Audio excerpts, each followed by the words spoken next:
네,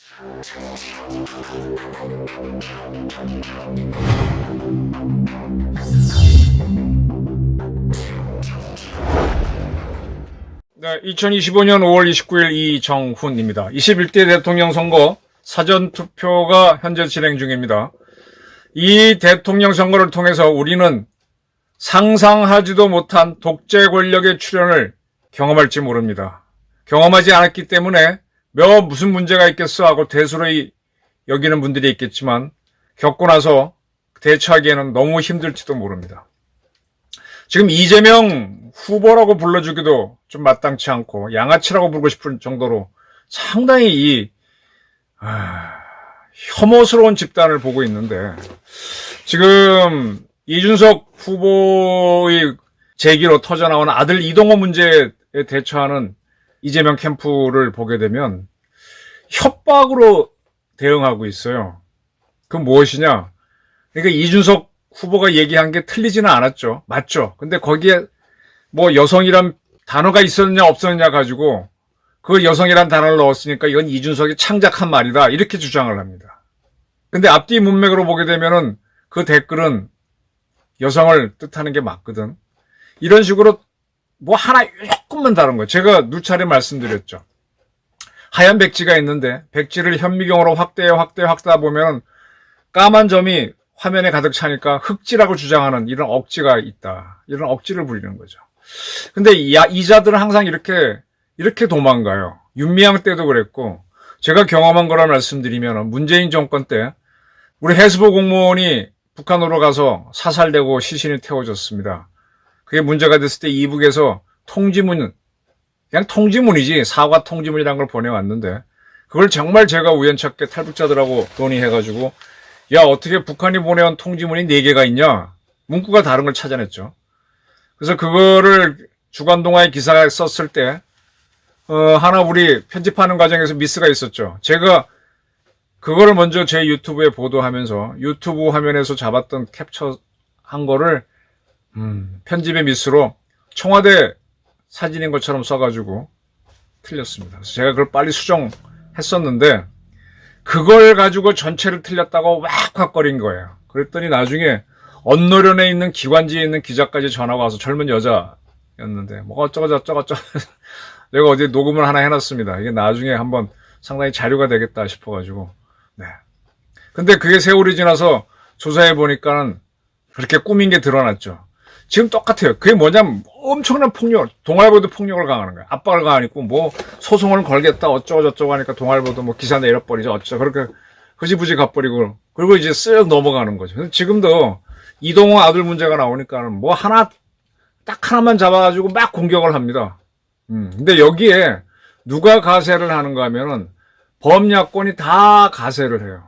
조국 혁신당 대변인은 역시 동참을 하고 있고, 민주노동당의 권영국 대통령 후보도 역시 이준석을 비난하고 있습니다. 그러니까 이제 대통령 선거에 이제 구도가 대충 이해가 되는 거야. 권영국이라는 사람은 나와서 계속 김문수를 공격해서 자기는 극자의 노선을 걸으면 이재명은 중도 좌파가 되고, 그리고 김문수는 극으로 몰아가지고 이재명을 당선시키는 전략, 역할 분담이 있었다는 게 보이는 거죠. 조국 혁신당은 후보를 내지 못했으니까 하지 못했지만, 아니 자기 당도 아닌데 왜 이재명을 보호하고 나와? 이게 품앗이를 하고 있는 겁니다. 이게 연대 투쟁을 하고 있는 거죠. 이 집단들이 권력을 잡아야 할 필요성이 있어요. 여기에 있는 사람들은 범죄자 출신이, 전과자 출신이 많습니다. 그런데 그들을 갖고는 대통령 권력을 못 잡는데, 이재명이라고 하는 그 역시 전과가 많은 사람이고 현재 재판도 받고 있는 사람입니다.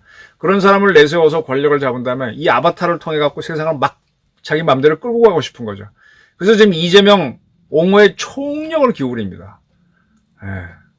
무도하기 그지없습니다. 지난번에 대법원에서 이재명 유죄 취지로 원심 파기하니까 마구 달려붙어 갖고 서울고법에 파기환송심도 연계시키고 모든 재판 연계시키고 하는 그런 무도함. 이게 독재로 가는 길입니다. 그리고 이번에 잘 보셔야 될 게요. 이번에 정책 공약집을 내놨습니다. 민주당에서. 대통령 선거 급하게 내놓을 수밖에 없었다는 건 이해가 되는데, 여기에서 이제 현재 우리 검찰이 수사권이 거의 없죠. 부패하고 경제 범죄만 남겼는데 앞으로 이것도 빼앗아 버려서 검찰은 수사기관이 수사한 거를 기소만 하는 걸로 막 바꾼다. 기소청으로 바꾼다.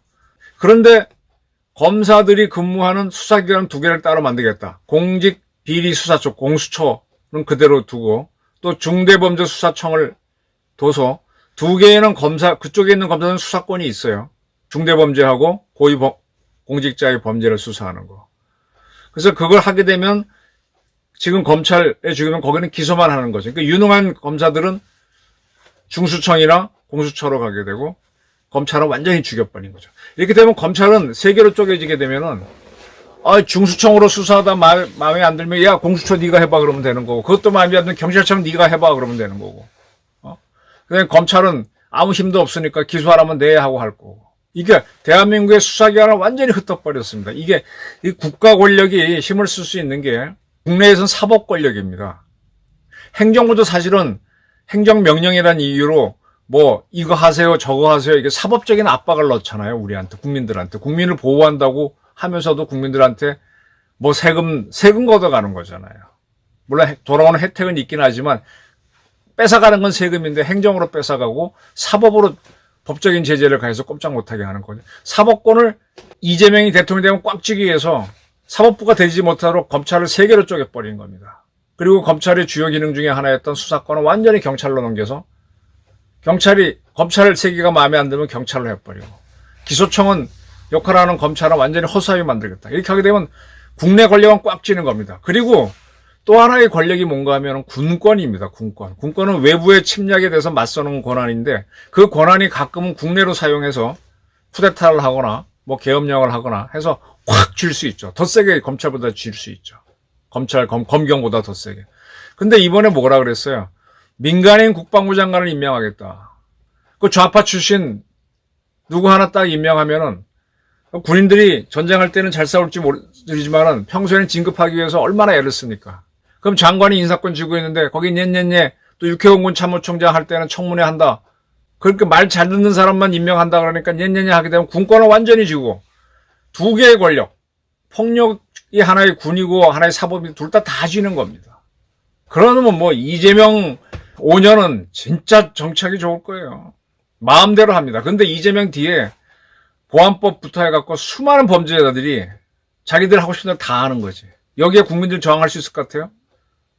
저 같은 사람들이 저항하게 되면 여러 가지로 또 뭐 잡아놓고 하게 되면 또 깨갱할 것이고 일반 국민들은 그런 배심도 없을 거고 그래도 윤석열보다는 낫겠지 그랬지만 그때는 손도 못 쓸 겁니다. 그리고 이자들은 절대로 권력을 놓치지 않는 게임을 할 겁니다. 지금도 계속 이재명이 얘기하는 게 그거잖아요.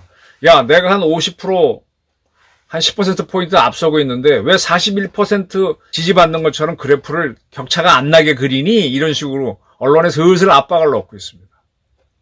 언론도요. 지금 고개 숙이고 있는 언론이 굉장히 많습니다. 보수 언론조차도. 이제 이재명이 되면 어떻게 살지 이재명과 통할 수 있는 사람들을 국장시키고 해야 존재할 거 아닙니까? 숙이고 있죠.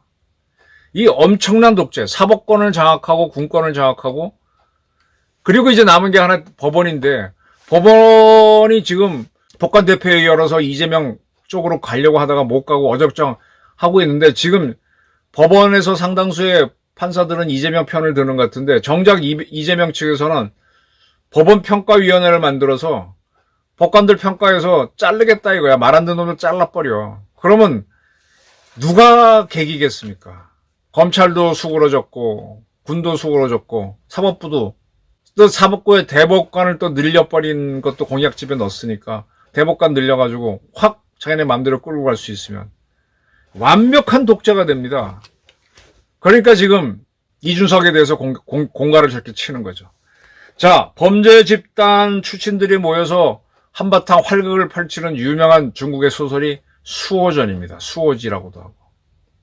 이제 그들이 보게 되면은 뭐 여러 뭐 각자의 상황은 있지만 결국은 범죄자 출신들이 양산박이라는 데 모여 있죠.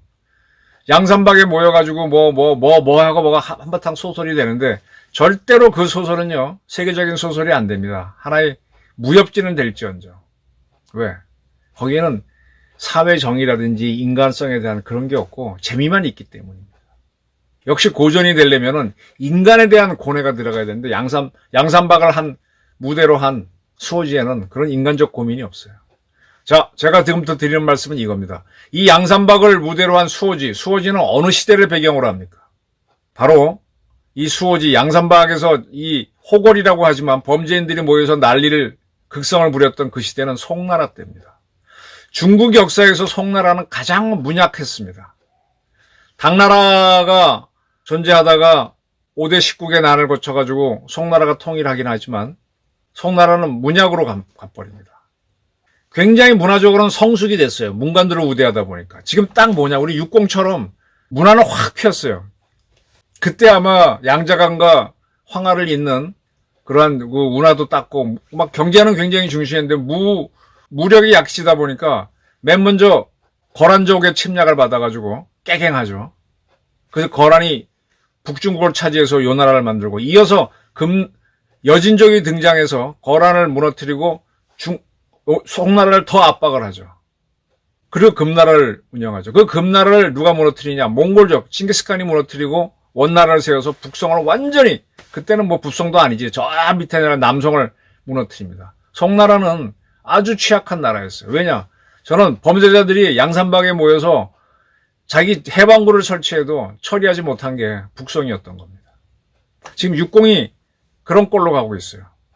숱한 범죄자들, 이재명부터 그런 자들이 당을 어떻게 꾸렸어. 처음엔 그러지 않았어. 우리 분명히 민주당은 인천 선생이 만들 때 한민당은 아주 애국적인 보수 집단이었습니다. 근데 그게 어떻게 흘러가다가 운동권이 들어오더니 이런 범죄 집단들이 많이 들어와서 이재명이라고 하는 사람을 대통령 후보로 내세워서 권력을 쥐고는 흔들 수 있는 단계로 와 있어요.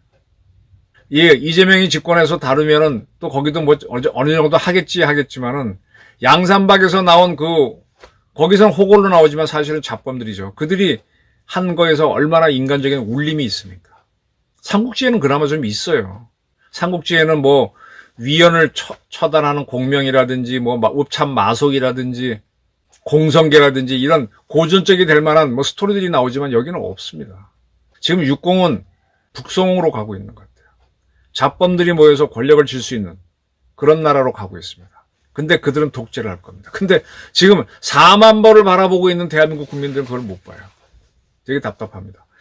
제가 혼자 생각이 옛날에 대일항쟁기 때의 앵그리 분노한 세대는 일본이 우리를 지배했을 때는 정식으로 중등교육을 하지 못하게 했었죠. 그래서 일본에서는 지금의 중고등학교 과정을 합쳐서 중학교라고 하는 중등과정이 있었고 대학교가 있었습니다만 우리 조선에는 일본인들이 다니는 중학교는 만들었지만 조선인들이 가는 중학교는 안 만들어주고 고보라고 하는 형태로 만들어줘. 고등보통학교.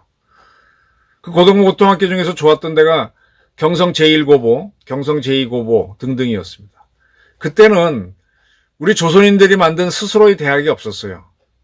나중에 일본이 경성 제국대학을 만들긴 했지만 뭐 거기에 조선인들은 갈 수 있지만 정식으로 중학교 과정을 밟아야만 갈 수 있었기 때문에 쉽지는 않았어요.